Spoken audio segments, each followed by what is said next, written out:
وہ بظاہر ایک دوسرے کے ساتھ اظہار محبت و وفا کرتے ہیں، لیکن ان کے قلوب بچھوؤں سے لبریز ہیں۔ ایک دفعہ آپ کو بیش بہا لباس میں دیکھ کر کسی نے اعتراض کیا، اتنا قیمتی لباس اہل بیت کے لیے مناسب نہیں۔ آپ نے اس کا ہاتھ پکڑ کر آستین پر پھیرا تو اس کو آپ کا لباس ٹاٹ سے بھی زیادہ خردرا محسوس ہوا۔ اس وقت آپ نے فرمایا کہ مخلوق کی نگاہوں میں تو یہ عمدہ لباس ہے، لیکن حق کے لیے یہ خردرا ہے۔ ایک مرتبہ آپ نے امام ابو حنیفہ سے سوال کیا کہ دانش مند کی کیا تعریف ہے؟ امام صاحب نے جواب دیا کہ جو بلائی اور برائی میں امتیاز کر سکے۔ آپ نے کہا یہ امتیاز تو جانور بھی کر لیتے ہیں، کیونکہ جو ان کی خدمت کرتا ہے ان کو ایذا نہیں پہنچاتے، اور جو تکلیف دیتا ہے اس کو کاٹ کھاتے ہیں۔ امام ابو حنیفہ نے پوچھا کہ پھر آپ کے نزدیک دانش مندی کی کیا علامت ہے؟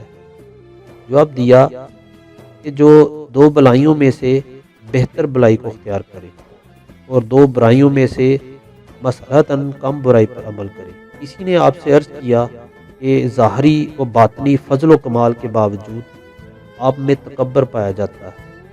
آپ نے فرمایا تکبر تو نہیں ہوں، البتہ جب میں نے کبر کو ترک کر دیا میرے رب کی کبریائی نے مجھے گھیر لیا، اس لیے میں اپنے کبر پر نازا نہیں ہوں، بلکہ میں تو رب کی کبریائی پر فخر کرتا ہوں۔ کسی شخص کی دینار کی تھیلی گم ہو گئی تو اس نے آپ پر الزام لگاتے ہوئے کہا کہ میری تھیلی آپ ہی نے چرائی ہے۔ حضرت جعفر رضی اللہ تعالیٰ عنہ نے اس سے سوال کیا اس میں کتنی رقم تھی؟ اس نے کہا 2000 دینار۔ چنانچہ گھر لے جا کر آپ نے اس کو 2000 دینار دے دیے، اور بعد میں جب اس کی کھوئی ہوئی تھیلی کسی دوسری جگہ سے مل گئی تو اس نے پورا واقعہ بیان کر کے معافی چاہتے ہوئے آپ سے رقم واپس لینے کی درخواست کی، لیکن آپ نے فرمایا ہم کسی کو دے کر واپس نہیں لیتے۔ پھر جب لوگوں سے اس کو آپ کا اسم گرامی معلوم ہوا، اس نے بے حد ندامت کا اظہار کیا۔ ایک مرتبہ آپ تنہا اللہ جل شانہ کا ورد کرتے ہوئے کہیں جا رہے تھے کہ راستے میں ایک اور شخص بھی اللہ جل شانہ کا ورد کرتا ہوا آپ کے ساتھ ہو گیا۔ اس وقت آپ کی زبان سے نکلا اے اللہ، اس وقت میرے پاس کوئی بہتر لباس نہیں ہے۔ چنانچہ یہ کہتے ہی غیب سے ایک بہت قیمتی لباس نمودار ہوا اور آپ نے زیب تن کر لیا، لیکن اس شخص نے جو آپ کے ساتھ لگا ہوا تھا عرض کیا کہ میں بھی تو اللہ جل شانہ کا ورد کرنے میں آپ کا شریک ہوں، لہٰذا آپ اپنا پرانا لباس مجھے عنایت فرما دیں۔ آپ نے لباس اتار کر اس کے حوالے کر دیا۔ کسی نے آپ سے عرض کیا کہ مجھ کو اللہ تعالیٰ کی دیدار کروا دیجیے۔ آپ نے فرمایا کہ کیا تجھ کو معلوم نہیں کہ حضرت موسیٰ سے فرمایا گیا تھا کہ لن ترانی، تو مجھے ہرگز نہیں دے سکتا۔ اس نے عرض کیا یہ تو مجھے بھی علم ہے، لیکن یہ تو امت محمدی ہے جس میں ایک تو یہ کہتا ہے کہ رانی قلبی، میرے قلب نے اپنے پروردگار کو دیکھا، اور دوسرا یہ کہتا ہے یعنی میں ایسے رب کی عبادت نہیں کرتا جو مجھ کو نظر نہیں آتا۔ یہ سن کر آپ نے حکم دیا اس شخص کے ہاتھ پاؤں باندھ کر دریا دجلہ میں ڈال دو۔ چنانچہ جب اس کو پانی میں ڈال دیا گیا اور پانی نے اس کو اوپر پھینکا تو اس نے حضرت سے بہت فریاد کی، لیکن آپ نے پانی کو حکم دیا اس کو خوب اچھی طرح اوپر نیچے غوطے دے، اور جب کئی مرتبہ پانی نے غوطے دیے اور وہ لب مرگ ہو گیا تو اللہ تعالیٰ سے اعانت کا طالب ہوا۔ اس وقت حضرت نے اس کو پانی سے باہر نکلوایا اور حواس درست ہونے کے بعد دریافت فرمایا کہ اب تو نے اللہ تعالیٰ کو دیکھ لیا؟ اس نے عرض کیا کہ جب تک میں دوسروں سے اعانت کا طلبگار رہا اس وقت تک تو میرے سامنے ایک حجاب سا تھا، لیکن جب اللہ تعالیٰ سے اعانت کا طالب ہوا میرے قلب میں ایک سوراخ نمودار ہوا اور پہلی سی بے قراری ختم ہو گئی، جیسا کہ باری تعالیٰ کا قول ہے کون ہے جو حاجت مند کے پکارنے پر اس کا جواب دے۔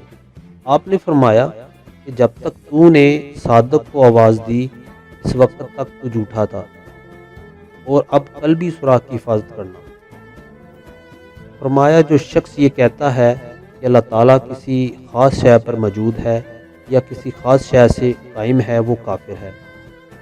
فرمایا کہ جس معصیت سے قبل انسان میں خوف پیدا ہو، وہ اگر توبہ کر لے تو اس کو اللہ تعالیٰ کا قرب حاصل ہوتا ہے، اور جس عبادت کی ابتدا میں مامون رہنا اور آخر میں خود بینی پیدا ہونا شروع ہو تو اس کا نتیجہ بعد الہی کی شکل میں نمودار ہوتا ہے، اور جو شخص عبادت پر فخر کرے وہ گناہ گار ہے، اور جو معصیت پر اظہار ندامت کرے وہ فرما بردار ہے۔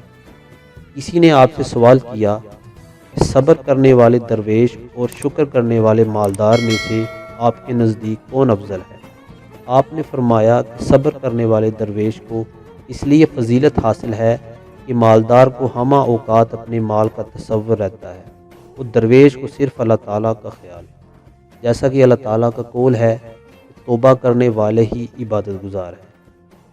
آپ فرماتے ہیں کہ ذکر الہی کی تعریف یہ ہے کہ جس میں مشغول ہونے کے بعد دنیا کی ہر شے کو بھول جائے، کیونکہ اللہ تعالیٰ کی ذات ہر شے کا نعم البدل ہے۔ آپ کا قول ہے کہ اللہ تعالیٰ جس کو چاہتا ہے اپنی رحمت سے خاص کر لیتا ہے، یعنی تمام اسباب و وسائل ختم کر دیے جاتے ہیں تاکہ یہ بات واضح ہو جائے کہ عطائے الہی بلا واسطہ ہے نہ کہ بالواسطہ۔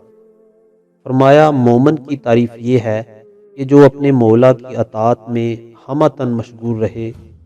فرمایا کہ صاحب کرامت وہ ہے جو اپنی ذات کے لیے نفس کو سرکشی سے آمادہ بجنگ رہے، کیونکہ نفس سے جنگ کرنا اللہ تعالیٰ تک رسائی کا سبب ہوتا ہے۔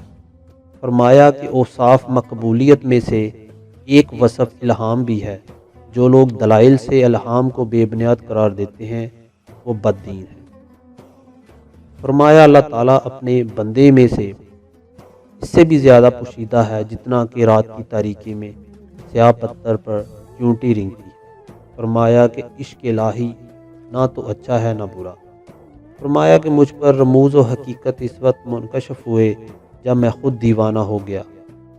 فرمایا نیک بختی کی علامت یہ بھی ہے کہ عقل مند دشمن سے واسطہ پڑ جائے۔ فرمایا کہ 5 لوگوں کی صحبت سے اجتناب کرنا چاہیے۔ اول جھوٹے سے، کیونکہ اس کی صحبت فریب میں مبتلا کر دیتی ہے۔ دوم بے وقوف سے، کیونکہ جس قدر وہ تمہاری منفعت چاہے گا اسی قدر نقصان پہنچے گا۔ سوم کنجوس سے، کیونکہ اس کی صحبت سے بہترین وقت رائیگاں ہو جاتا ہے۔ چہارم بزدل سے، کیونکہ یہ وقت پڑنے پر ساتھ چھوڑ دیتا ہے۔ پنجم فاسق سے، کیونکہ ایک نوالے کی طمع میں کنارہ کش ہو کر مصیبت میں مبتلا کر دیتا ہے۔ فرمایا کہ اللہ تعالیٰ نے دنیا ہی میں فردوس و جہنم کا نمونہ پیش کر دیا ہے، کیونکہ آسائش جنت ہے اور تکلیف جہنم، اور جنت کا صرف وہی حقدار ہے جو اپنے تمام امور اللہ تعالیٰ کے سپرد کر دے، اور دوزخ اس کا مقصد ہے جو اپنے امور نفس سرکش کے حوالے کر دے۔ فرمایا کہ اگر دشمنوں کی صحبت سے اولیاء اکرام کو ضرر پہنچ سکتا تو فرعون سے آسیہ کو پہنچتا، اور اگر اولیاء کی صحبت دشمن کے لیے فائدہ مند ہوتی سب سے پہلے حضرت نوح اور حضرت کی ازواج کو فائدہ پہنچتا، لیکن قبض اور بسط کے سوا اور کچھ بھی نہیں ہے۔